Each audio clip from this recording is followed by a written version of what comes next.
Dari semua case yang dari kemarin podcast, mereka cerita satu hal. Apa? Mengenai saat si Miss K kemasukan. Oh ya. Nah, gue Ya. pengen tahu nih dari POV lo nih, karena semuanya menyebut satu nama. Bang Fadi, Bang Fadi, Bang Fadi. Kan bukan gue yang kesurupan. Bukan lo, tapi kan lo yang langsung menyelamatkan mereka dan lain-lain dan sebagainya lah ibaratnya. Terus gue ngobrol sama Cinta, gue nengok ke satu titik, Cinta juga nengok ke satu titik, terus tiba-tiba di situ tuh gue kayak ngeliat ada Sosok. iya gitu. Gitu. Ini real atau di film ini maksudnya? Realnya seperti itu. Realnya Nah seperti makanya itu memang. Di kita film ini masukkanlah seperti itu. di film ini gitu. Seperti ini loh. Jadi Bahu Rekso itu memang beneran ada? Ada. Fat, realnya? In Ada. real, maksudnya in real life? Ada. Lu tahu nggak Bahu Rekso kenapa bisa sampai bentuknya seperti itu? Enggak.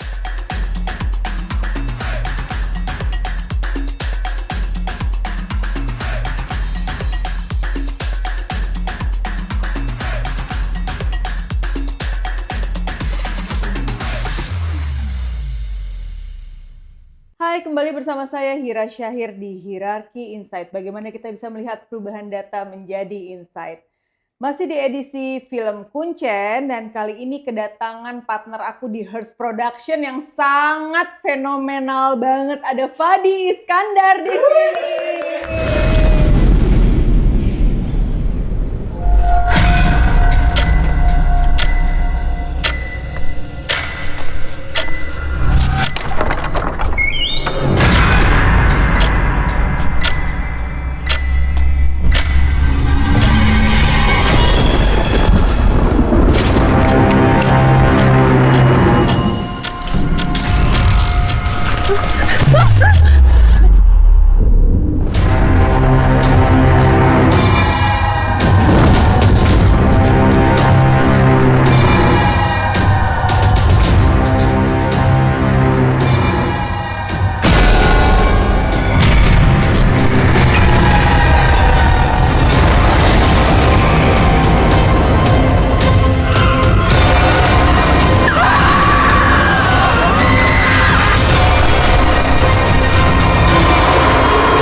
Buka pintunya, buka. Biar tepuk tangan lebih banyak.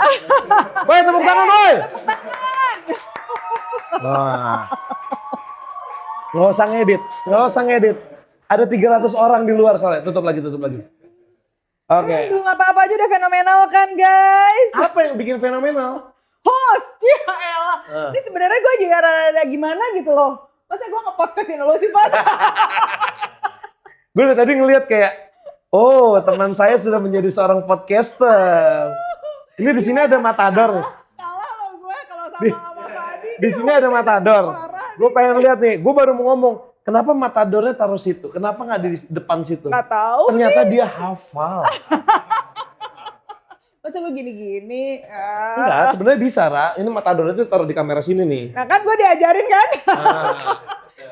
Ini tim lu pada nggak mau kerja, anjing. Asli lo, coba lo asal Coba lu pegangin itu TV-nya.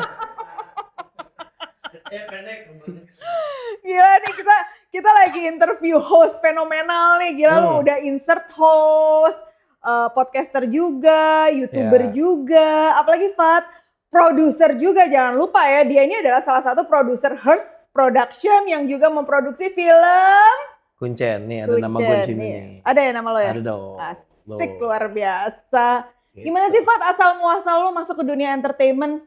Itu dulu deh yang gue pengen tahu. Enggak sih, gue udah tahu. Teman-teman di sana pengen tahu. Kita nyebutnya apa? Hierarchy Insight. Hierarchy Insight. Nyebut temen-temennya apa? Teman-teman Hierarchy Insight ya. Oh banyak temen lu ya? Temen lo lebih banyak sih Fat. Oke, asal mulanya gue terjun di dunia entertain kalau di sini panjang, bisa 2 hari 2 malam sebenarnya.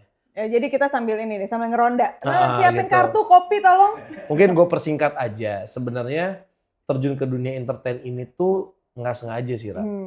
Gue nggak sengaja. Jadi waktu pas gue SMA kelas 3. Waktu lu Jogja dulu ya? Di Jogja, di SMA 9 Jogja. Gue sempet ditawarin untuk jadi penyiar di Jogja TV.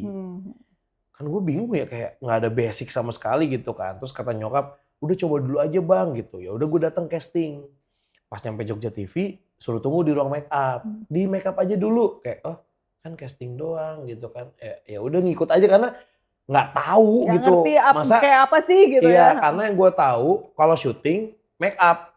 Lah casting emang pakai make up. Cuman disuruh ya gue ngikut-ngikut aja kan nggak ngerti. Udah, ayo sekarang kita ke set. Ngeliat setnya. Oke, gue duduk. Di set lagi mau persiapan syuting. Ada hostnya datang. Datang langsung di studio. Nah itu siaran itu nanti di situ. Oke. Berapa menit? 2 menit. Ada yang teriak tuh. Nah gue sekarang udah tahu tuh yang teriak itu. FD, floor director. Dulu kan nggak ngerti kan. Dulu ini wah rusuh banget. Wah gitu. Karena live acaranya. Tiba-tiba orang yang meng-casting gue, oke kamu langsung duduk di situ. Lu langsung disuruh siaran? Nah itu tuh gue gak sadar kalau itu tuh gue langsung live. Jadi terjebak ternyata dia guys. Katanya casting. Terus gue langsung live. Terus lu bisa ngoceh? Enggak. Terus? Jadi dulu tuh program acaranya tuh namanya Jogja Nyasar. Dia itu di zaman itu tuh ibaratnya kayak MTV Ampuh versi kearifan lokal. Asik, oke. Jadi lu bisa beda ya kalau host yang emang udah profesional tuh pemilihan kata-kata pun luar biasa menggunakan kearifan lokal gitu. Iya, local pride. Kan gue memang selalu bangga sama local pride. Oke. Gitu. Nah, jadi live tuh. Nah, di situ tuh program itu kayak kita bisa terima telepon dari orang, request lagu, nanti kita tayangin video klipnya, terus ngobrolin satu tema apa, kayak MTV zaman dulu lah kayak gitu. Gue membantu di situ. Sangat membantu, kayak gue cuman diem kayak. Lu pasti sebelum se-extrovert ini dong waktu itu. Jujur Li, percaya nggak percaya gue introvert. Iya makanya, maksudnya gue tahu gitu, maksudnya lu belum se-extrovert ini kan. Gue introvert, gue nggak bisa ngomong, gue diem, tapi beruntungnya waktu itu si hostnya, kan dia udah ada matadornya gitu kan. Oke, temanya ini, dia ngebahas. Oke, gue dipanggilnya Syahid kan. Syahid, gini. Nah, kalau ditanya, gue jawab. Ditanya gue jawab. Jadi gue ibaratnya bukan kayak host, kayak lebih ke bintang tamu ya. Gitu. Akhirnya, maksudnya gini, kebantunya ngomong gue karena ditanya. Nah terus tiba-tiba ada, sapa-sapa dulu deh, angkat telepon gitu. Halo, siapa ini? Kayak ngangkat telepon biasa aja gitu, nggak ada rimanya, nggak ada nadanya gitu. Nah usut punya usut, abis dari situ ternyata gue keterima. Aneh sih. Tapi dari situlah asal muasalnya akhirnya lo sampai kecemplung Asal-muasalnya akhirnya gue belajar siaran. Ibaratnya itu kan siaran tapi dalam bentuk video. Itu udah dari TV. Nah selesai lulus kuliah, nyokap gue ngomong, udah bang coba aja casting katanya gitu. Ya udah, gue coba casting ke Jakarta. Wah tiap hari tuh gue ke Jakarta lah sebelum kan gue ngambil ekstensi. Ya. Lu waktu itu masih di Bogor nih cerita posisi lu. Jadi udah lulus kuliah gue ke Bogor. Gue pulang di Bogor, nah castingnya ke Jakarta. Jadi bolak-balik Bogor Jakarta bulan gue casting terus gitu. Zaman dulu kan belum ada sosial media, busway, belum ada, maksudnya transportasi yang nyaman lah. Jadi gue Kopaja, Gojek, naik ojek tuh mahalnya minta ampun. Nembak. Belum ada Gojek pula kan. Belum ada. Jadi gue kalau ke Jakarta kayak ngongkosnya tuh luar biasa. Jadi daripada gue ambil ojek atau ini, gue kalau nggak naik bajai, ya bajai kadang-kadang mahal juga sih. Ya itu Kopaja, kalau nggak jalan kaki. Jadi kalau mau casting di Jakarta itu, gue udah basah kuyup. Jadi gue selalu bawa tas ransel, isinya tuh pakai casting apa, baju ganti. Jadi gue dandan lagi. Nanti kalau mau pindah ke tempat casting lain, gue ganti baju lagi pakai baju yang basah tadi. Dari 6 bulan lu sibuk casting itu, akhirnya lu ada yang dapat nggak? Nggak. Luar biasa. Ini perjuangan nih. Jujur, demi Allah. Tahu nih teman-teman, maksudnya sampai dengan Fadi di titik ini itu nggak mudah gitu ya nggak sih? Iya, gitu, nggak dapet sampai akhirnya kayak ya udahlah ngapain gitu kan.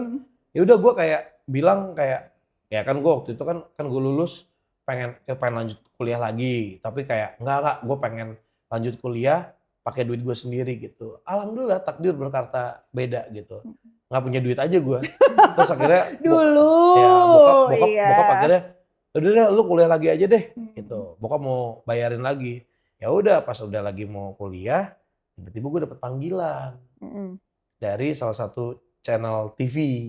Tapi bukan TV nasional, TV pakai parabola gitu loh. Oh iya. Channel-channel Zaman parabola. dulu ya. Heeh. Gitu. Sekarang pun masih ada channelnya, masih ada. Indovision ya kalau nggak salah. Terus gue datang casting. Keterima gue Di situ. di situ. Padahal lu udah capek tuh padahal. Udah Maksudnya kayak udahlah gitu, hampir kayak mau menyerah lah ibaratnya sudah udah. di titik mau udahlah gue kayak harus Ini memikirkan. bukan jalan lo deh Iya, kayaknya ini bukan gitu jalan gue gitu. Gue harus memikirkan gue mau kerja apa gitu kan. Soalnya hampir rata-rata teman-teman gue yang udah pada lulus udah pada pengen kerja ke bank, kerja ini, bisnis itu ya bisnis kita nggak punya modal gitu kan. Kerja juga kayak aduh gue ngebayangin di belakang meja berjam-jam di kursi sakit pinggang gitu karena emang gue memang orangnya nggak bisa diem dari kecil gitu. Jadi gue suka kesana kesini gitu. Apa yang kerja bisa kesana kesini gitu ya, gue nggak kepikiran. Nah sampai akhirnya casting ini keterima. Nah gue itu mestinya masuk itu tuh tanggal 1 Februari kalau nggak salah seingat gue. Tiba-tiba di tanggal berapa Januari, di akhir Januari gue dikontak sama eksekutif produsernya. Kamu bisa live report nggak dari Bandung? Waktu itu kasus lagi rame. Ariel masuk penjara di pengadilan Bandung tuh sempat rame kan. Oh live report, iya maksud gue kayak gue keterima kerja nih, masa gue harus menolak kerjaan padahal kayak 3 hari lagi gue baru masuk. Cuman nggak mungkin dong kayak oh nggak mas kan gue masuknya tanggal 1 ya. Oke mas siap gitu. Ya dikasih kerjaan ya bersyukur lah gitu kan. Walaupun 3 hari itu nggak dibayar untuk gue nggak masalah gitu. Yang penting kayak ini tempat gue belajar karena gue nggak tahu nih live report tuh apa. Datang gue ke Jakarta langsung berangkat ke Bandung karena live report. Sampai Bandung di brief. Terus gue baru ngeh arti live.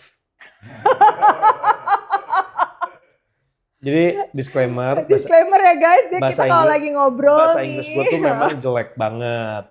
Jadi kalau kita lagi ngobrol, misalnya kita para produser lagi ngobrol, kita bahasa Inggris gitu, dia suka menyalakan subtitle langsung gini-gini. Kenapa Pat lu ngapain? Nyalain subtitle, gue nyalain subtitle. Nggak, soalnya mereka ngobrol bahasa Inggrisnya ngebut banget, kayak cuy, santai, hold on.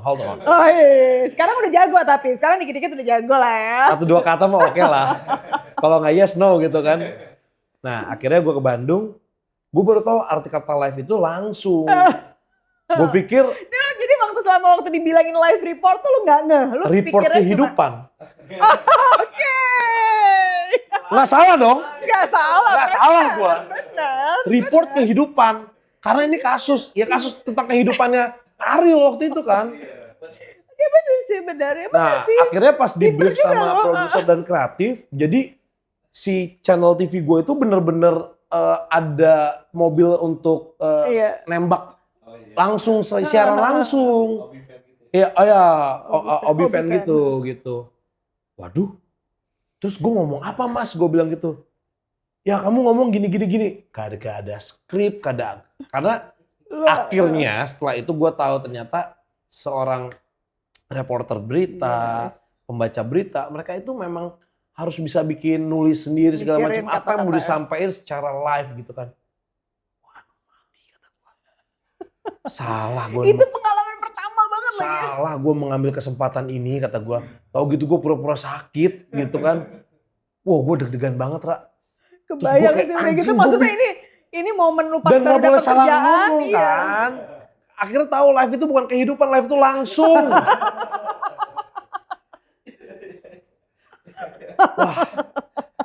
Wah itu kayak panas dingin gua. Padahal itu kan di Bandung panas ya siang-siang ya. Ya walaupun ada angin-angin adem tapi kan panas gitu kan. Sampai akhirnya gue bingung. Kayak gimana sih? Nah kebetulan di situ ada orang RCTI. Ya ada orang beberapa media yang emang sama lagi live report juga. Lu perhatiin. Gue perhatiin. Nah gue kan anaknya anime banget. Lu tahu ini kan? Hira sih pasti nggak tahu. Nggak tahu, gue pasti. Naruto tahu? Iya tahu kalau Naruto gue tahu. Karena kita ada di negara Konoha ya. Nah, lu tau kan Sasuke dia punya Sharingan. Nah, gue perhatiin. Udah gue tiru. Dia ngomong apa, gue rekam di sini, gue rekam sini. Pas live report udah. Gue jadi dia. Aja. Jadi materi beritanya sama. Lah gue kagak bisa nulis, kagak bisa ngomong. Gue hafalin dia ngomong apa, gue perhatiin. Oh ini. Ya maksudnya memang tidak plek-tiplek tapi sama. Jadi gue baru tahu tuh 5W1H dari situ. Wow. Shit! Ya kan? 5W1H kan? Gitu. Jadi kayak itu pengalaman pertama gue sih. Sampai akhirnya gue masuk di TV itu. Nah kebetulan kita sistemnya gaji. Kita setiap host punya satu program reguler yang everyday sama satu program weekly. Nah di situ gue bawain program, terus nggak tahu kenapa si executive producer gue tuh kayak memberikan kepercayaan lebih ke gue. Kamu mau cobain program ini nggak? Boleh mas. Kamu coba program ini nggak? Boleh mas. Gitu. Gak semua lo ambil? Gajinya sama bro tetap.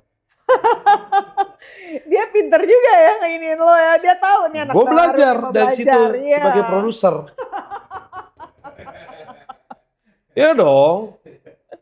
Dia mengeksploitasi saya sebagai talent. Lo yang mengeksploitasi. Enggak dong, Enggak, kita nggak begitu. Tapi bukan itu intinya, Ra. Intinya adalah gue utang budi banget sama eksekutif produser gue. Iya, namanya dari situ. Gue boleh sebut nama ya? Boleh dong. Mas Henry Junifer. Jadi gue memang tidak merasa dieksploitasi. Dari situ lo belajar banyak ya? Gue dapet pelajaran yang sangat berharga. Sedangkan pelajaran itu kalau nggak ada kesempatannya lu nggak pernah bisa belajar. Betul. Lu nggak ada duit, lu nggak bisa les, lu nggak bisa belajar. Betul. Ini gue udah nggak bayar, kesempatannya dikasih. Lu dibayar juga malahan? Dibayar lagi. Iya. Kalau hitungan rugi, gue nggak mikir. Karena apa? Gue orangnya sampai detik ini pun nggak money oriented kan. Yes. Ya lu tahu Dan buktinya sampai sekarang, maksudnya dari pengalaman itu kan akhirnya bisa membuat lu sampai sebesar sekarang, Pak. Iya, itu dia. Gitu. Jadi itu bayangin biasa, yang lain kan, temen-temen gitu. gue 2 program, gue 8 program. Dalam 1 bulan? 1 bulan. Wow, luar biasa. Jadi ketika tiba-tiba gue dapat callingan insert di tahun 2015. Tunggu dulu. Pas insert kan lu juga ada cerita kan? Sebelum masuk insert kan juga maksudnya jadi panjang cerita lu kan? Di situ tuh, di MNC itu tuh 4 tahun. Sampai akhirnya gue harus berhenti dari situ karena gue mendapatkan insert. Gue izin sama bos gue, mas aku dapat tawaran gini. Gak apa-apa, itu kan cita-cita lu. Ambil. Tapi gimana program ini? Sedangkan di kontrak kan gak boleh program yang serupa. Karena sama-sama entertainment news, sama-sama gosip, entertainment dan segala macam. Emang rajanya gosip ya. Jadi bos gue baik banget kayak kejar aja cita-cita lu. Lu udah waktunya ada si di Mas TV. Ipi tadi. Ya, Mas Henry ini lu udah waktunya di TV nasional. Gitu. And you know what? Apa yang terjadi? Ternyata perjalanan gue ke insert pun gak semudah itu. Gak mudah, betul. Jadi kan gue mulai... Diceritain dong, Fat. Jadi temen-temen tahu nih. Gue tuh mulai kerja di MNC itu kan 2012 2011 ya sampai 2015. Nah sebelum masuk ke itu kan gue 2010 tuh gue casting kan, lulus kuliah gue 2010. Jadi gue udah casting insert 2010, casting insert 2012, casting insert 2014 dan semuanya tidak keterima. Per 2 tahun ya? Terus? Oh enggak 10. 12. Oh iya deng. Per 2 tahun bener. Oh iya bener. Jago emang matematikanya, pantesan jadi CFO ya. Bagian angka. Bagian angka. Biasa. Karena ini kan harus data ya kan. Hierarki insight ya kan. Ada datanya. Kalau gue semuanya urusan angka. Iya betul. Iya gue baru sadar loh itu per 2 tahun dia. 2010, 2012, 2014 gue gak keterima. 2016 baru lu coba 15. lagi? 2015 lu coba tiba-tiba lagi? gue gak coba. Oh udah Karir gue adalah di TV Innovation itu aja. Udahlah kata gue, udah kerjaan gue gaji aja, gue gak masalah. Kenapa? Gue happy ngerjainnya. Iya. Lu bayangin men, gue punya program 8. Salah satunya program kuliner aja gue punya 2. Beda, program punya 2. Program jalan-jalan gue udah bisa ngatur itinerary sendiri, apa sendiri. Jadi program si jalan-jalan ini tuh kan karena ini MNC-nya lifestyle, jadi luxury gitu kan. Nah, bos gue itu memberikan kebebasan apa yang lo mau buat sesuai karakter lo. Jadi ini mah mohon maaf nih, sebelum ada MTMA, gue udah bikin konten-konten yang ekstrim. Ekstrim sport, yang seru-seru. Jadi gaya celebrity on vacation sama MTMA tuh gue sudah lakukan itu. Nah setahun kemudian ada MTMA yang lebih keren. Karena ada buka bajunya, ada kotak-kotaknya. Kan gue nggak kotak-kotak, Ra.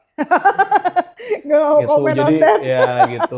Jangan memancing. Tapi gue tidak segendut ini. Wes. Gue dulu tetap menarik lah gitu. Gue inget kok gue ngeliat iklan lu pada saat iklan salah satu rokok ya kalau nggak salah. Ya, Dia kurus banget guys. itu salah satu iklan terbaik gue lah gitu. Kalau dunia iklan gue punya cerita lagi tuh. Ya coba diceritain dong. Yang mana Jadi dulu, yang insert dulu apa yang iklan dulu? bebas. Oke.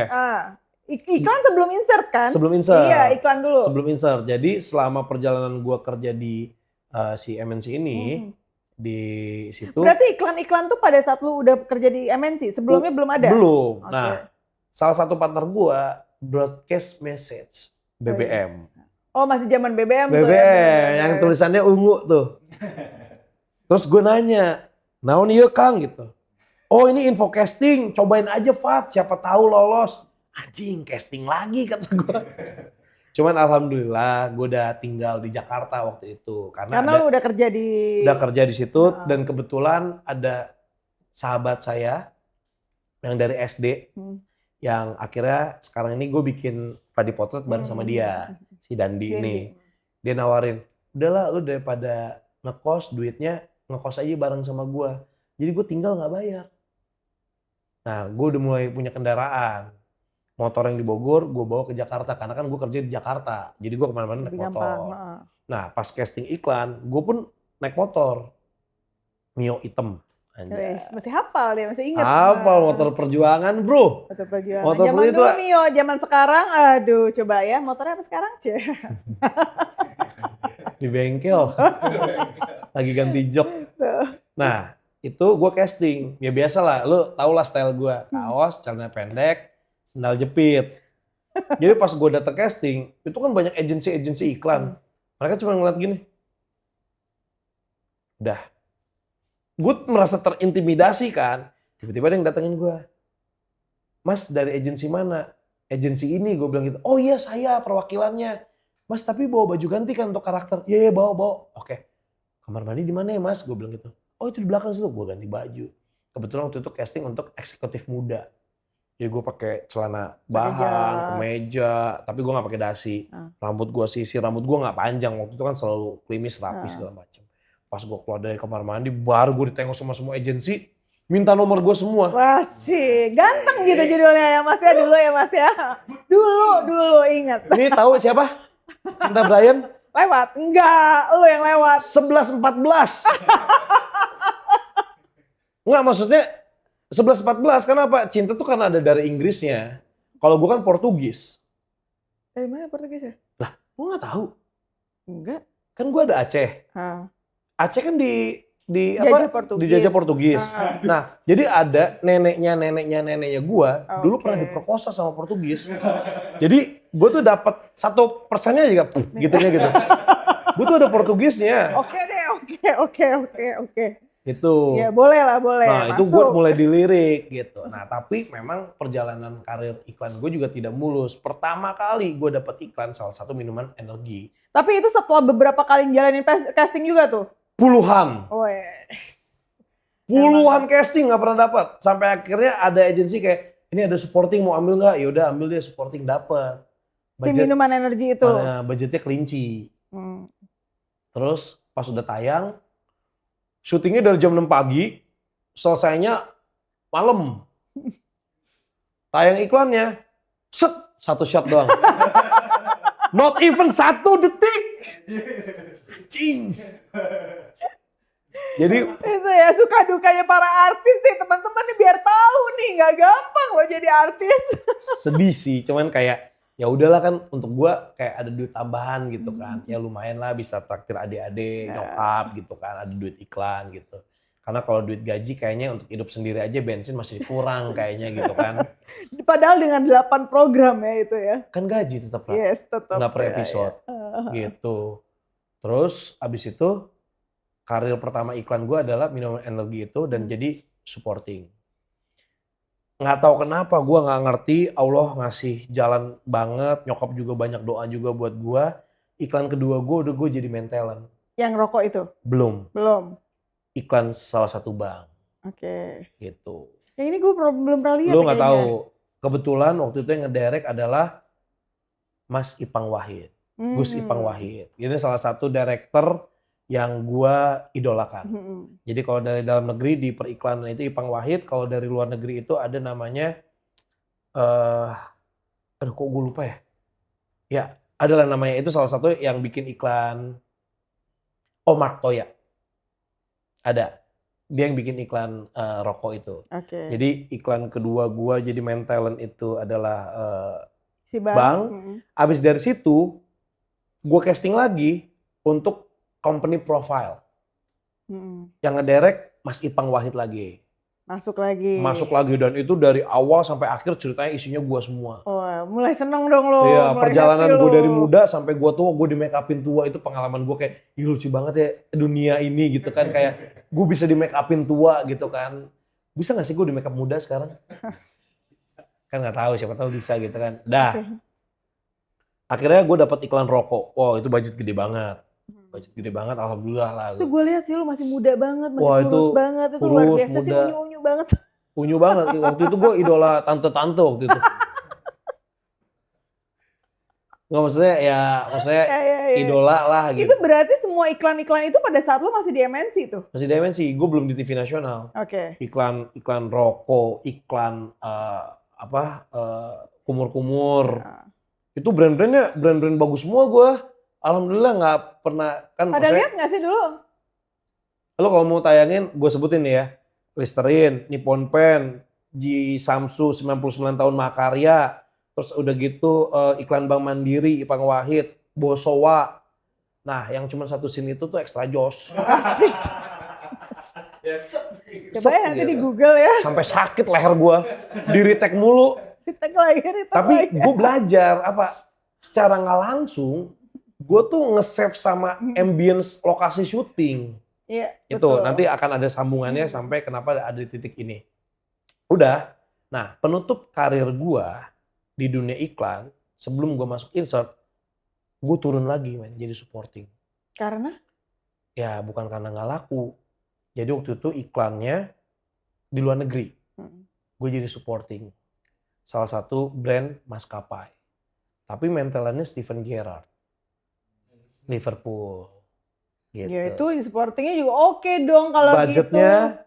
Budget mentalnya dan 2 kali lipat dari budget gue dari biasa. yang biasa. Gitu. Iyalah. Penutupnya tetap manis, ya kan? Kenapa itu menjadi penutup? Kenapa nggak malah menjadi satu titik yang untuk bouncing you up? Enggak, jadi gue nggak tahu kenapa. Jadi setelah masuk di TV nasional, karir gue tuh makin naik lagi. Jadi gue baru 3 bulan masuk insert, itu tiba-tiba gue megang 4 program lagi di 3 TV lagi. Bukan di situ doang? Bukan cuma di insert, di Trans TV aja gue megang 2 program. 3 bulan gue di insert, gue udah megang program satu lagi, Berbagi Kebaikan, sama ada kuis di MNC Group, terus ada apa lagi, gue lumayan agak banyak waktu itu. Tapi semuanya di situ, di satu stasiun TV ini? Enggak, 3. Oke, masih boleh lo waktu itu? Boleh, karena programnya beda kan. Oke. Asalkan tidak sama boleh. Jadi di Trans TV ada insert, ada reality show. Terus ada kuis di RCTI sama Global, habis itu ada apa lagi. Nah, habis itu nggak berapa lama, gue tuh kayak ngelihat ini Ibnu Jamil nih salah satu yang bikin gue semangat gitu. Gue ngeliat Ibnu Jamil jadi sportcaster. Anjing keren juga ya Ibnu Jamil ya kata gue ya. Pakai jas biru, salam olahraga. Gue cuma ngomong dalam hati, duh gue pengen jadi sportcaster. Terus gue ngomong sama manajemen gue, ada casting jadi sportcaster nggak sih? Karena kan programnya nggak serupa sama insert kan. Jadi insert gue tetap akan bisa jalan karena tidak sama, nggak tabrakan. Coba ditanyain, casting lah gue ke Global TV. Casting, udah, ya udah nanti dikabarin. Alhamdulillah tidak ada kabar. Sampai sekarang? 2 minggu nggak ada kabar. Tiba-tiba ada kabar, bisa nggak siaran di MNC TV? Lah kan gue castingnya di Global. Oh ternyata mereka satu grup. Oke. Ini sportcaster. Global TV waktu itu nayangin Liga Inggris. Ya kan sempet ya dapat license Liga Inggris. Terus jadi lu akan castingnya adalah ngebawain acara pas lagi nonton, ya udah lu nonton aja gitu kan. Nanti masuk kom break yang istirahat babak pertama, lu baru ngebahas itu kan di castingin. MNC TV tiba-tiba gue dapet kerjaan, langsung kerjaan nih. Bawain Liga Indonesia. Waduh, Liga Indonesia gue nggak nonton gitu. Tapi pas gue lihat ternyata gue bawain Arema. Oh Arema, gue tahu nih ada Christian Gonzalez kan gitu. Wah gue nyari data tuh, belajar sendiri. Wah gue data anak baru kan, nggak ngerti apa-apa. Pokoknya gue cari data. Nah kebetulan gue dulu tuh seneng banget ngebaca majalah bola sama motor. Majalahnya bukan punya gue, punya temen gue. Kalau gue nggak sanggup beli itu kan. Jadi setiap dia apa ya baca dong, ikutan baca gitu. Jadi gue udah Masih terbiasa. belum ada zaman ini ya, apa Internet namanya, masih sosial lama, media. Iya, masih iya. lelet, masih 2G waktu itu. Udah, gue belajar, sudahlah gue ngebawain. Tiba-tiba dikasih tahu, nanti live commentary ya. Live lagi, apa lagi nih anjing. Bukan kehidupan lagi kan? Bukan. Udah tahu, Nggak, udah tahu. gue bilang, gue mikir kan live commentary. Iya kan emang ini acaranya live di Indonesia. I know. Gue udah deg-degan tuh, Ternyata live commentary itu adalah ketika lagi berjalan pertandingan. Oke, Christian Gonzalez membawa bola, apa yang akan terjadi? Lu harus ngomong kayak gitu. Hah? 2 kali 45 menit. Wah anjing, apa yang terjadi? Gue ke kamar mandi, gue muntah, Ra. Sebelum siaran 1 jam gue muntah. Gerd lo pasti langsung kumat tuh. Nah waktu itu gue belum tahu GERD. Zaman dulu GERD Masih belum belum viral, happening. belum. Tapi padahal sebenarnya itu. Iya, gue stres gila men, kayak muntah-muntah gue. Terus manajer gue ngomong nggak apa-apa anjing, gue nervous banget kayak, wow gue bingung, kaku banget gue. Tapi nggak tahu kenapa si produsernya bilang, Fat, lu oke, tapi memang lu belum luwes, lu belum banyak ngomong. Pertama. Nah dari situ gue perbaiki lagi. Latihan sendiri lo di rumah gitu? Enggak, gue nonton. Oke. Jadi setiap pertandingan Indonesia gue nonton terus tuh. Apapun klubnya gue nonton. Oh ngebawain gini kan. Kalau Valentino ada jebret, ada Bung Ahai gitu kan. Ya gue tetap masih yang standar aja lah. Karena patokan gue Liga Inggris kan gitu. Karena gue suka banget nonton Liga Inggris sama Liga Spanyol waktu itu. Liga Italia SD nontonnya kita kan. Udah. Tiba-tiba ketika kerjaan gue lagi padat nih. Pagi gue insert, abis itu gue syuting reality show, abis dari situ gue harus ke lokasi yang jauh lagi di Cibubur, gue syuting sitkom, jadi gue masih dapat sitkom juga tuh. Tiba-tiba bosnya RCTI ternyata milih gue untuk jadi sportcaster di RCTI dan akhirnya gue memakai jas biru itu. Oh Salam gila. olahraga. Dari mimpi yang cuman karena ngeliat gitu ya, terus udah gitu akhirnya lu mimpi ngeliat, jadi. lu sebut, lu aminin. Biasa, 3 juta ya Allah, 3 juta. Ya Allah, amin ya Allah 3 juta. Kalau ini gue ikut aminin, Ya. gue ikut aminin. Afirmasi ya Allah, hanya kepadamu ya Allah. Berapa lama lu jadi sportcaster akhirnya? Lumayan, setahunan. Kenapa akhirnya berhenti? Nggak kuat. Karena malam. Iya, jadi selesai. Jadi kan waktu itu kebetulan alhamdulillah gue ada rezekinya kan, ya itu ya. Gue pagi dari jam 9 udah bangun, jam 10.30 gue udah live, abis itu jam 12 gue udah syuting Berbagi Kebaikan, reality show, jam 4 atau jam 3 sore gue harus udah di Cibubur. Dari Cibubur gue ke Mall Sumarekon Serpong jam 12, kalau nggak jam 1 paling telat, kenapa gue siaran jam 3 pagi. Bawain Liga Eropa. Gue pulang selesai jam 5 sampai Jakarta lagi jam 5:30, jam 9 gue harus bangun lagi dan itu dalam waktu sebulan. Hancur badan gue. Terus akhirnya gue kayak memilih akhirnya gue memilih untuk kayak oke, yang penting gue udah pernah jadi sportcaster, gue udah punya pengalamannya. Gue harus, ya gue mikirin fisik gue yang gak kuat, akhirnya gue mengundurkan diri gitu. Itu sih. Nah, itu kan akhirnya udah nih masuk insert. Dan di insert lu udah berapa tahun sekarang, Ivan? 10, mau 11 Wow, udah 10 tahun ya. Yeah.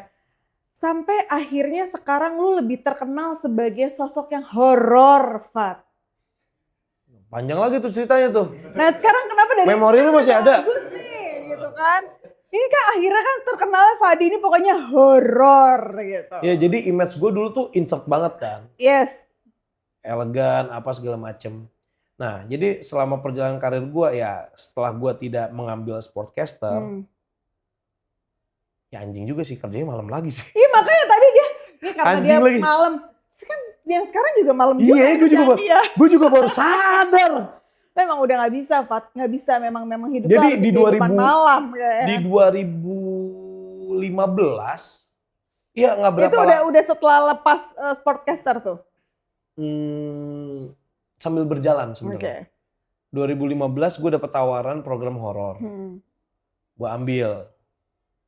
Ini masih di stasiun TV? Stasiun TV. 2015. Iya 2015 gue ambil. Jalan berapa puluh episode. Terus stop. Udah 2018 gue dapat lagi program horor lagi di TV yang beda.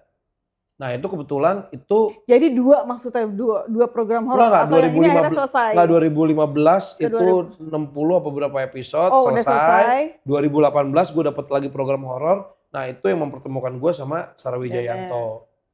Nah syuting rating kita tuh selalu nomor 1. Selalu atas gitu kan. Sampai akhirnya usut punya usut nggak tahu kenapa produksiannya nggak lanjut. Yang si stasiun TV itu? Yang 2018 itu. Memburu Misteri judulnya. Nggak lanjut ya udah. Akhirnya bubar jalan. Nah terus tiba-tiba nggak berapa lama, berapa bulan kemudian Sarah nelfon gue. Fat, kangen deh pengen penelusuran. Ada waktu nggak temenin penelusuran? Mbak, aku mau bikin konten. Hah, sama siapa? Sama Padem, sama anak-anak katanya. Oh iya boleh. Di mana? Kota Tua. Oh oke. Aku jalan ke sana ya gitu. Gue nyetir tuh ke sana Kota Tua. Nah inilah cikal bakalnya si DMS 2018. Itu berarti belum ada si DMS itu awal itu? Belum. Jadi itu cuma konten penelusuran. Jadi pas lagi diedit, akhirnya coba deh bikin nama apa untuk di YouTube. Akhirnya Sarah bikin Diary Misteri Sarah judulnya. Waktu pas syuting nggak nyebut apa-apa, nggak ada nama. Kita cuma pengen penelusuran aja karena Mbak kangen. Kangen pengen penelusuran bareng. Lo tau nggak, kamera cuma 1. Lampu pakai flash handphone. Wow. Clip on cuman 1. Jadi clip on kita taruh di Mbak, kita ngomongnya deket. Harus deket-deketan. Gitu. Sampai sekarang alhamdulillah kamera ada 6. Ya luar biasa, itu 2018 ya? FX3 semua, prime lens, drone ada banyak, sama beberapa kamera-kamera lain, audio juga yang bagus-bagus semua. Maksudnya alhamdulillah berkembang lah. Gitu, jauh dari kita 2018 dan itu sekarang di DMS tuh sekarang udah 7 tahun. Berarti 7 tahun ya? 7 tahun gitu. Jadi pas abis premier Kuncen tanggal 30, tanggal 31-nya ulang tahun DMS. Langsung ya? Langsung. Luar biasa. Tanggal 6-nya langsung tayang. Muka lu muka horor kali Fat ya? Nah, rezeki lu kayaknya di horor memang Fat. Muka lu muka horor gua rasa Fat. Awalnya gue juga gak tahu Ra, kayak gue terjun, padahal gue tuh adalah orang yang penakut. Basically. Gue penakut sama hal yang begituan. Sampai akhirnya gue dapet... Sebelum penelusuran? Sebelum penelusuran. Sampai syuting-syuting pun gue masih ada rasa takut. Sampai akhirnya sekarang gue kayak ngerasa kayak... Mati rasa? Udah mati rasa gitu. Udah terlalu banyak bertemu sosok-sosok yang gak jelas. Ternyata sosok dan si setan-setan ini lebih takut sama gue ternyata. Iya, lu lebih menyeramkan. Karena kan kita diciptakan sama Tuhan sempurna. Betul. Walaupun memang tidak ada manusia yang sempurna gitu kan. Kita sempurna dibandingkan yang mereka-mereka itu. Iya gitu. Nah Fat, kan nih kita ngobrolin Kuncen enak ya. Enak ya, gak banyak nanya ya. Enak, gue dari tadi enak aja biarin aja dia yang ngoceh gitu. Kalau sama Padi gue udah tahu, gue udah deh gak usah gue ngoceh. Gue tinggal mancingnya dikit, tapi kan dia yang ngoceh. Dia kan demen ngomong. Padahal gue introvert dulu. Dulu, sekarang enggak. Lo tau gak, sampai gue bisa di titik gue bisa ngomong, bisa ini segala macam tuh karena gue nge-push diri gue sendiri untuk bisa. Itu yang zaman di Jogja TV kan gue gak bisa ngomong. Jadi gue dapet tips kayak lu biasain aja setiap lu ngomong, lu harus tambah kosakata baru. Kayak wah anjing, jadi gue setiap ngobrol sama orang, gue harus menambah kosakata baru. Kalau enggak gue harus belajar, kata-kata itu apa ya artinya ya? Kata-kata ini bagus gitu. Kayak jika, kalau itu kan sebenarnya sama aja kan. Tapi kan jika, ada bedanya gitu. Ketika kan kalau, waktu. Jika kalau kan mirip jika atau kalau. Nah itu penempatan kayak gitu-gitu tuh gue pelajarin. Otodidak gitu. Tinggal bahasa Inggris aja ya pelajarinnya. What if, ya. What if. Bahasa Inggris, benar-benar. Fat, gue mau ngomong mengenai Kuncen nih. Ya. Ya, Kuncen film yang diproduksi sama Hearst Production nih. Film keempat.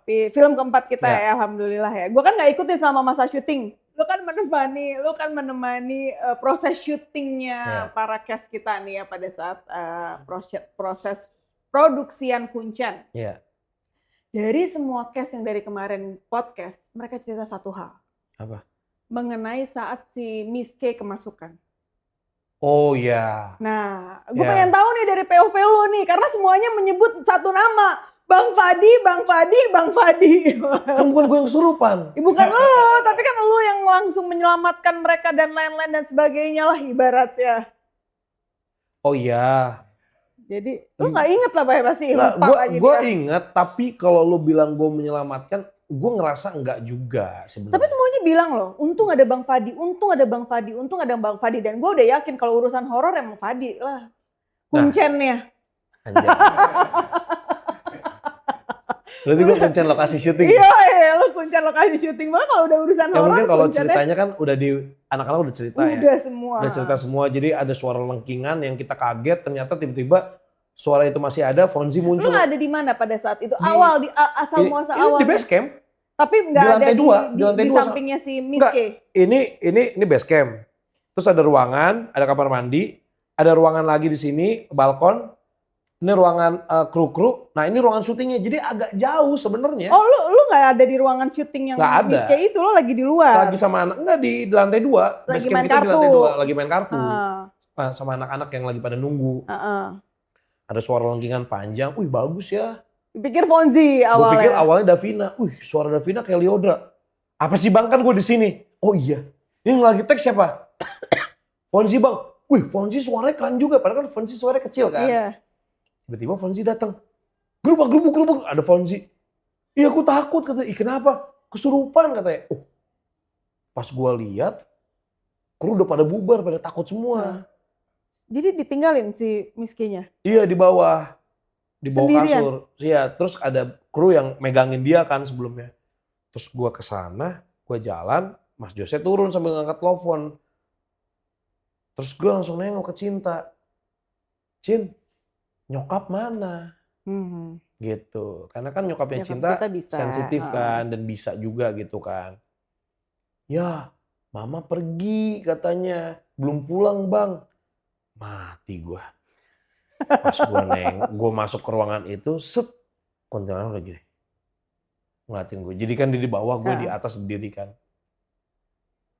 Terus gue bingung. Tapi lu gak takut ya? Karena lu udah terbiasa penelusuran sih ya? Sebenarnya kalau dibilang takut, enggak.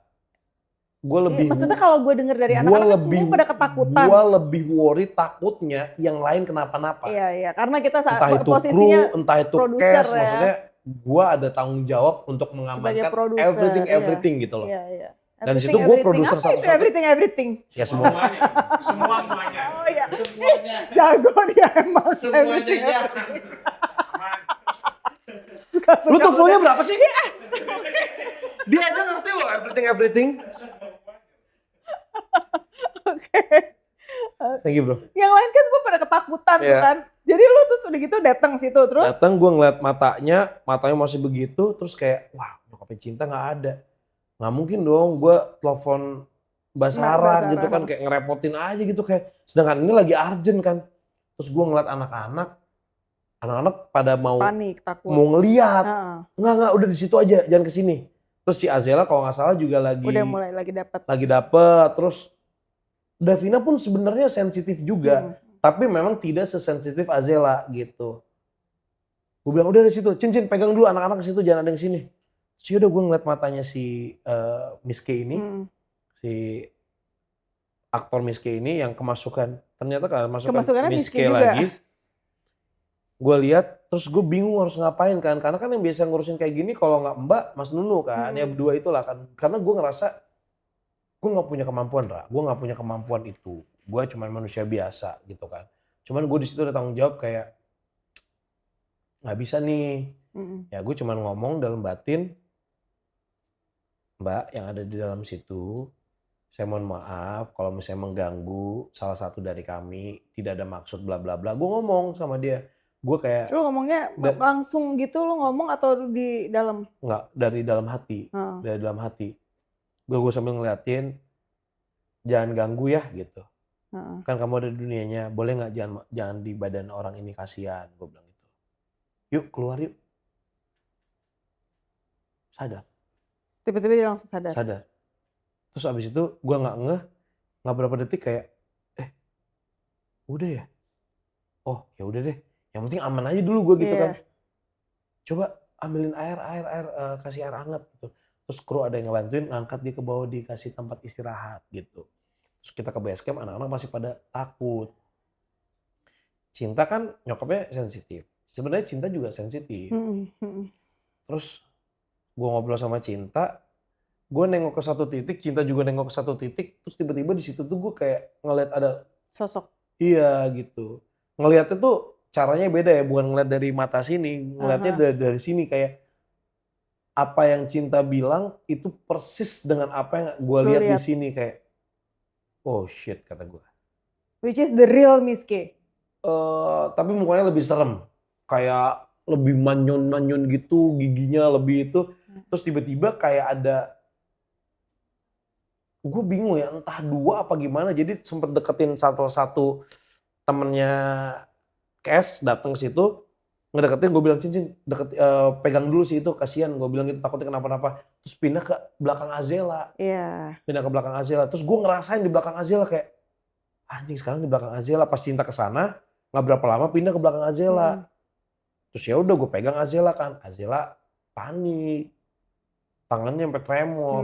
Wah takutnya, sedangkan scene dia masih banyak hari itu.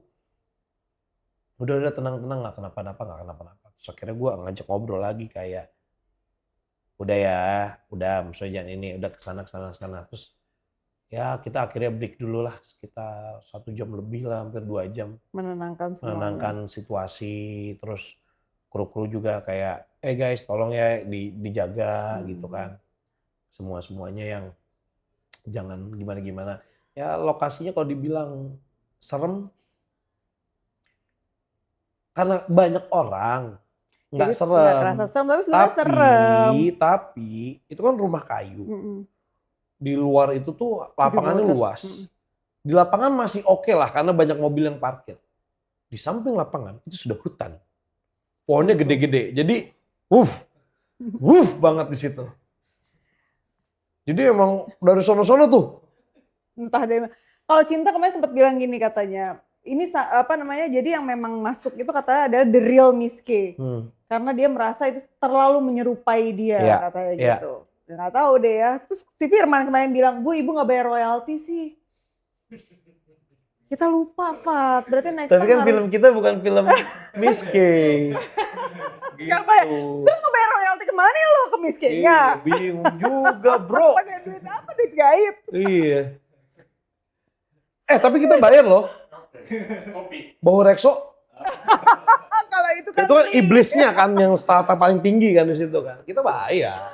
Aduh, hampir semua ya dari cast-cast kuncian yang kita dari kemarin podcast ini semua yang menceritakan hal yang sama. Yang ini buat mereka tuh bener-bener luar biasa banget gitu loh. Maksudnya karena mereka ngerasa gila, ini ya sesuatu banget gitu terjadi di lokasi syuting. Iya. Tapi keren sih berarti gitu. Apain keren anjing?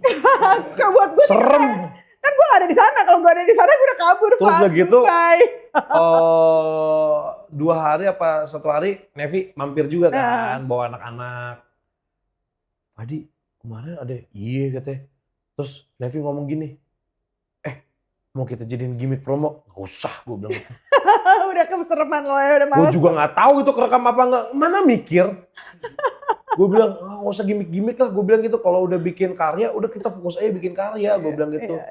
Cuman kan karena yang ditanya, ya akhirnya harus kita ceritain kan gitu. Ya itu aja sih gitu. Karena semua cast ceritainnya ini. Ini buat mereka yang sangat membekas. Bener-bener scene ini gitu loh.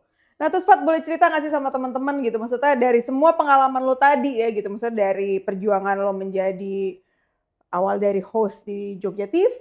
Terus akhirnya menjadi host di MNC, di Insert. Dan semua penelusuran dan lain-lain menjadi seorang raja horor, kuncannya horor gitu ya, Enggak Fat. lah. Kuncannya horor. Kuncen horor tetap Sarah Tetap Wijayanto. Sarah gitu ya. Sarah Wijayanto main di sini Ada main juga. don't worry gitu kan. Sampai akhirnya lu mau masuk ke film, Fat. Di saat lu pertama kali telepon gue, Ra, ayo kita bikin film. Oh, Gitu. jadi gini. Gue tuh suka banget sama film, teman-teman. Gue suka banget, nggak tahu kenapa gue tuh baru sadar gue suka banget nonton. Zaman dulu kan uang jajan sekolah itu kan sedikit gue ya. Jadi kalau misalnya mau nonton tuh lumayan gue harus nabung dulu tuh. Kayak sebulan sekali nonton untuk satu film gitu kan. Uang tabungan gue gitu. Atau enggak misalnya kalau ada duit lebih. Ya gini, tergantung kalau misalnya gue makannya bisa ngirit atau bawa bekal, gue bisa tuh 2 minggu sekali Asal lu nonton. jangan jajan-jajan yang ini gitu ya. Ya kan maksudnya kayak nonton bioskop itu dulu kan 15-20 ribu.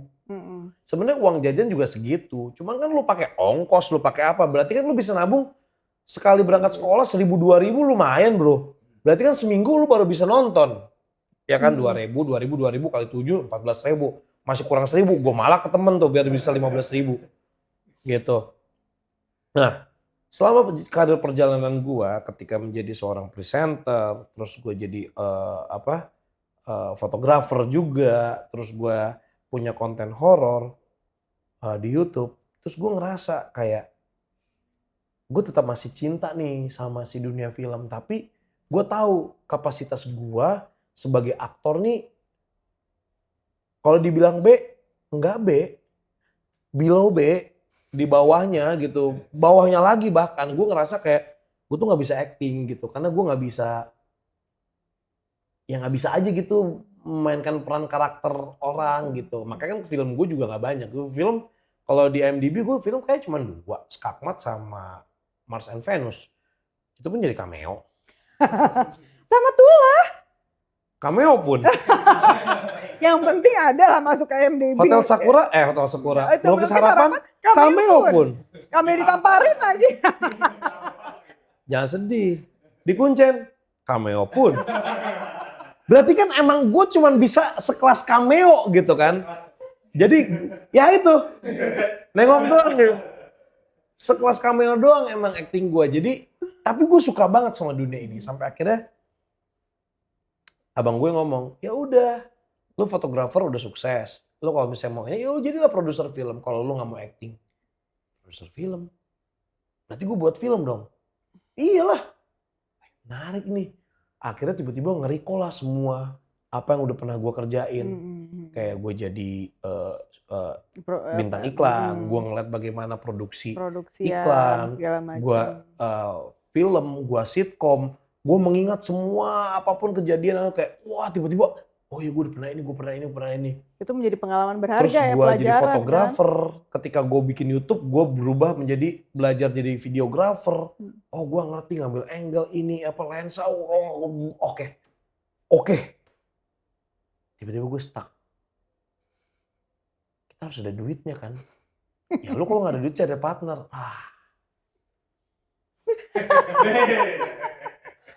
Ya Allah, amin. Nggak, jadi lucunya gue itu kalau ada yang bilang aku orang kaya kan aminin aja yang asli. gitu. Jadi cari partner lah ya gitu. Jadi cari partner.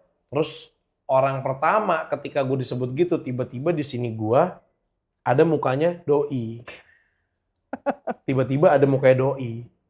Nah ini pun kejadian ketika gue waktu itu di casting sama Antv yang memburu misteri. Gue ditanya sama produsernya, Fat, lu kalau misalnya program horor, siapa yang cocok jadi partner host lu? Padahal di program gue sebelumnya gue tuh ada 3 cewek jadi co-host gue. Which is mestinya di antara 3 itu dong yang gue sebut. Ini gak tahu kenapa tiba-tiba pas ditanya gitu, di sini gue muka Sarah Wijayanto. Terus gue langsung nyebut Sarah Wijayanto. Padahal gue gak kenal-kenal banget. Karena gue kenal sama Sarah cuma 1 kali 2015 ketemu. 2017 ketemu di Insert. 2015 dia jadi bintang tamu di program horor gue. Jadi selama 2015 sampai 2018 itu baru 2 kali ketemu. Not even gue punya nomornya. Maksudnya bukan lo hangout bareng sama dia Nggak gitu pernah. enggak? Nggak pernah. Tiba-tiba ada muka Sarah Wijayanto, ya udah. Lah apa kabar? Gue sama lu juga hangout cuma sekali. Emang. Tiba-tiba kenapa setahun kemudian ada muka lu? WhatsApp nggak pernah, teleponan nggak pernah. Tiba-tiba kayak, iseng gue telepon. Fadi, apa kabar? Kumaha? Tahu nggak gue pas banget nelfon lu. Oh, masa? Ingat nggak lu ngomong gitu? Iya, karena gue pas lagi ngobrol sama Rahul mengenai ini film PH maksudnya kan. Ya, Rahul ini. Heeh. Sampai akhirnya, kita meeting lah. Bawa Rahul. Akhirnya bawa Rahul, terus gue bawa bininya abang gue gitu kan. Kayak biar ada sisi, karena gue ngerasa kayak film itu kan hampir banyak penonton itu kan cewek ya. Jadi gue sangat menarik banget sih untuk melihat dari point of view cewek. Jadi gue pengen tetap ada balance lah gitu. Ya udah, akhirnya kita bikin production. Alhamdulillah. Jadi Fat, apa yang pengen lu ceritain tentang Kuncen? Oke, apa yang pengen gue ceritain tentang Kuncen? Kan udah banyak ya film-film horor. Pasti banyak banget pilihannya. Kalau misalnya ngomongin bagus apa enggak itu balik lagi ke selera masing-masing. Betul. Ada orang yang memang suka film horor, teror hantunya satu, itu gitu. Ada yang suka mencekam, wah dikejar-kejar sampai beres segala macem. Nah, Kuncen ini kenapa menarik buat gua? Yaitu esensi arti kata kuncen itu kan juru kunci. Ternyata kuncen itu tuh begitu sakral dan begitu powerfulnya dia, tapi perannya dia itu tuh nggak kelihatan, seperti tidak dianggap gitu. Padahal begitu pentingnya. Begitu pentingnya. Nah mungkin gampangnya kalau misalnya gue ngomong misalnya di universe-nya Marvel, kuncennya Doctor Strange. Wih, langsung dia pinter Iya loh. kan, kuncennya Doctor Strange.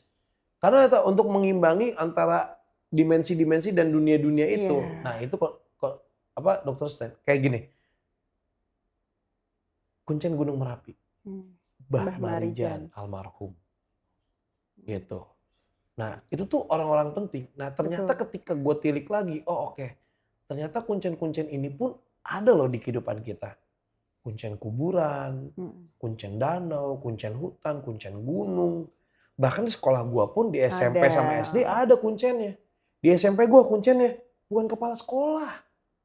Guru bahasa Sunda, Bu Tati. Sumpah. Kenapa? Ya sebegitu powerfulnya tapi nggak kelihatan dia sepowerful itu. Dia memegang peran penting untuk kestabilan.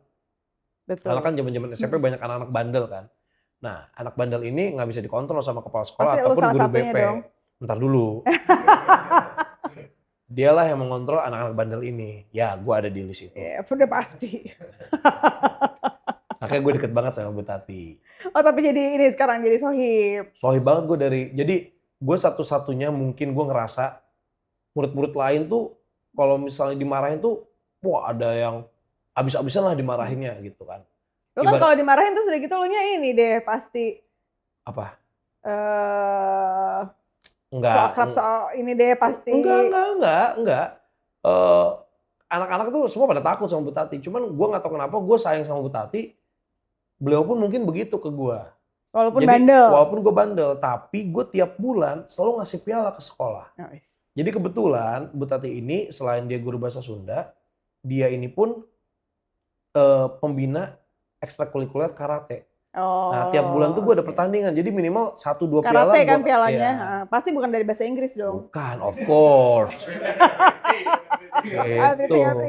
Jadi ya balik lagi ke esensi kuncen, ternyata ya ini sih sebenarnya yang pengen kita kasih tahu ke anak-anak zaman sekarang ataupun mungkin orang-orang yang udah tahu arti kuncen kayak sebegitu penting peran kuncen. Nah kebetulan kuncen yang kita angkat di film ini adalah kuncen Gunung Merapi yang mana dia menjaga kestabilan antara dunia yang tidak terlihat dan dunia nyata. Jadi promise-nya adalah premis. Janji ya. Itu promise. Promise janji. Ya. Premis. Premisnya adalah apa jadinya kalau kuncen ini nggak ada? Yes. Seberapa kacau, seberapa chaosnya dunia itu gitu. Nah ini kebetulan adalah di desa ataupun kampung yang ada di dekat gunung itu. Jadi emang kuncennya adalah kuncen gunung itu. Yang di satu daerah itu. Jadi kalau kuncen ini nggak ada, gimana nasibnya? Ternyata terornya begitu hebat gitu. Makanya di sini kesulitan kita sebagai filmmaker, gimana caranya bisa menampilkan teror, tapi kan kita nggak bisa pakai satu sosok. Iya. Jadi sosoknya tuh banyak banget, Banyak saking banget. karena kan emang di dunia ini banyak banget sosok-sosok yang nggak kelihatan, bentuknya aneh-aneh. Ini aja udah kita kurasi, kita pakai yang kenal-kenal doang. Wes, dia kenalannya Miske, Bahu Rekso, susah. Ya kalau misalnya yang sekelas Miske kan udah banyak orang tahu, kayak Untul ada tuh, kita nyebutnya kayak anak kecil yang mukanya tua, kayak gitu ada di film kita juga. Nah kalau Bahu Rekso itu tipikal, ibaratnya kalau selama perjalanan gua yang misteri gini, penelusuran sama Mbak ini, levelnya Bahu Rekso tuh kayak levelnya udah mendekati demon gitu. Jadi top of the top-nya gitu. Top of the top-nya The di Maha Demon-nya. gitu. Enggak, maksudnya untuk di daerah situ dia. Kan mereka punya teritori kan. Setiap sosok itu mereka punya teritori dan yang punya di bawah-bawahnya. Nah, di daerah situ teritorinya Bahu Rekso. Gitu. Ini real atau di film ini maksudnya? Realnya seperti itu. Realnya Nah, seperti itu makanya memang. Di kita film ini masukkanlah seperti itu. di film ini gitu. Seperti ini loh. Jadi Bahu Rekso itu memang beneran ada? Ada. Fat, realnya? In Ada. real, maksudnya in real life? Ada. Ada. Oh memang ada gitu. Ada. Sama kayak kalau Miske kan oke lah. Miske kita semua Ya. sudah terpapar ya, sering terpapar. Bahu Rekso juga ada kan? Ada. Lu tahu nggak Bahu Rekso kenapa bisa sampai bentuknya seperti itu? Enggak. Itu tuh gue discuss sama Mas Mbak. Nunu, sama Mbak. Gue ngobrol segala macem, gue minta Mas Nunu, kayak gimana sih Mas Nunu, kayak itu loh Bang Fat, waktu itu kan kita pernah penelusuran ke sini. Nah bentuknya ada, itu yang lukisan aku kasih di rumah, yang sebelah mana gitu, itu ada. Terus gue lihat, nah gue liatin fotonya ke Jose Purnomo kan. Oh iya nih, ciri-cirinya mirip nih sama, kan Jose ini berapa kali reki dan segala macam selalu ketemu kuncen-kuncen di setiap desa, setiap daerah gitu kan. Jadi setiap dia terpapar cerita, maksudnya dari zaman muda sampai sekarang ketika gue kasih lihat fotonya, wah ini paling mirip ya, emang itu yang diceritain Wisnu sama Mbak. Oh ya udah ini patokan kita Bahu Rekso. Jangan sampai nanti kita salah, datengin yang bener. Walaupun akhirnya beneran didatengin juga yang bener ya. Ya untungnya cuma kuntilanak sih gitu. Bahu Rekso juga lagi katanya. Ada. Tapi masuk ke dia. Iya itu, tapi kan dia nggak separah itu. Dia si Tito masih bisa kontrol. Dia pun bercerita baru setelah. Oh bulan lalu ketemu sama gue, dia bercerita. Ah serius lu, kenapa lu ngomong sama gue? Nggak apa-apa bang, lu inget nggak waktu pas di ruang make up ya? Dia cerita. Yang gue udah apa segala macem bla bla bla. Pas hari pertama katanya. Iya, itu tuh gue ngerasa kayak gini-gini, terus tiba-tiba lu dateng, terus lu nyuruh kru lu untuk ngasih gue teh. Nah habis dari situ nggak tahu gue enakan. Baru sadar ya. Baru sadar dia kayak, lah kita mah kagak tahu kalau kita kan emang secara dunianya ya ini kasihan talent gue, dia nggak pakai baju, kedinginan, takutnya masuk angin. Gue mikirnya gitu, ternyata sempet itu terus keusir gitu kayak ya. Tapi mungkin pada saat pengambilan itu memang yang real-realnya itu pada masuk ke mereka sehingga aktingnya menjadi sangat natural. Serem sih ya. Serem sih. Ya yang nggak akan di-tag gue cuman itu doang kalau misalnya memang kepake ya. Cuman kayaknya mestinya ya, tapi kan gue setiap mau syuting kan gue doa dulu, Ra. Ya bisa. Hah? Emang masih bisa? Masih ingat? Ingat lah, lu kata gue Rahul. Coba deh nanti Rahul habis podcast. Coba tes dia ayat kursi. Ya orang beda server. Oh beda ya? Lah kemarin katanya mau asyhadu Allah. Aduh Pak, thank you lah. Ngobrol sama lo gak ada habisnya. Bisa sampai wah, anjing panjang nih. Lagi nih. Gue udah mau promo kuncen lagi nih. Asik. Keren, masuk. Thank you banget ya Fat. Pesen-pesen dong ke teman-teman Hierarki Insight tentang kuncen. Gue gak mau tentang yang lain, tentang kuncen karena lu produsernya. Oke, kuncen akan tayang tanggal 6 November di bioskop se-Indonesia. Jadi datang rame-rame untuk nonton kuncen. Jangan sendirian, serem soalnya nanti. Itu satu, ya gitu. Bawa sekampung. Iya. Ya rame tiket sales. Oh iya benar bawa sekampung gitu ya. Sekampung, jangan cuma satu orang. Betul. Terus mudah-mudahan bisa menyebarkan juga nih ke teman-teman yang lain yang nanti udah nonton bagaimana experience-nya gitu. Dan sedikit gue tambahin, jadi di film Kuncen ini tuh nggak cuma bercerita tentang Kuncen, nggak cuma cerita tentang kejadian yang ada di gunung, bukan cuma teror dari hantu-hantu, bahkan sampai alfanya si Bau Rekso pun turun untuk mengganggu semuanya. Tapi di sini juga ada percintaan, persahabatan, dan karakter-karakter yang dimainin sama anak-anak ini. Ternyata gue teringat kembali, ini tuh sangat relate banget sama, coba deh nanti kayak misalnya karakter Mojo. Lu pasti punya temen yang namanya Mojo. karakternya Mojo. Karakternya Mojo. Yang karakternya kayak Diska. siapa? Agnes. Kayak Davina. Davina tuh Diska. Diska.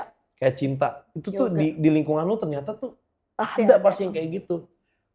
Oh iya, udah cerita belum sih Mika podcast di sini? Apa tuh yang mana? Ternyata nama Mojo ini karena kita syutingnya di Jogja.